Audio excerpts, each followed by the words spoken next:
The best junk journals are the ones you make yourself. So since my last no-sew signature tutorial kind of popped off, I wanted to make one with a voiceover. So all I'm doing is taking a vintage book, and I've already removed the pages. I'll take a piece of chipboard or cardboard. This is a cereal box, and I've just measured the width of the spine and the length of the spine. So I'm just going to trim this down, and then I'm going to take some PVA glue, add it to the spine. I'll brush it to smooth it out. Make sure it's an even coated layer. Then I will place that piece of chipboard in the middle. From there, I'm going to add more PVA glue to the top of my new reinforced spine, and I will also add some PVA glue to the cover on the left and the right because I'm about to place a heavy piece of cardstock in the center just to reinforce the spine. So you might need to add some more glue depending on the width of your paper.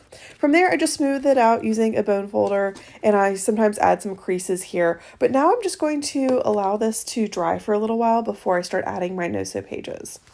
So I want to start adding my papers. So I'm just going to take another piece of that scrapbooking cardstock. I'm going to score it so that I have a fold that's the length of the spine, just like this.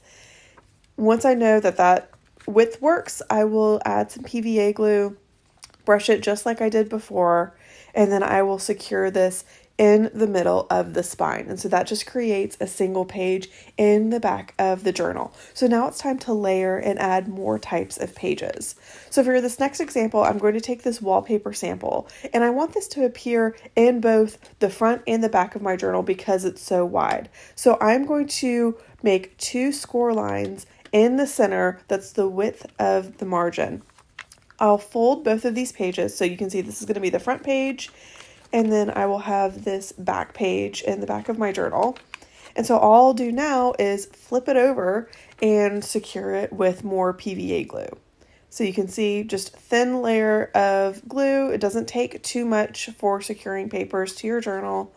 Then I'll flip it over and just secure it in the middle. So you can see I have 2 flaps now.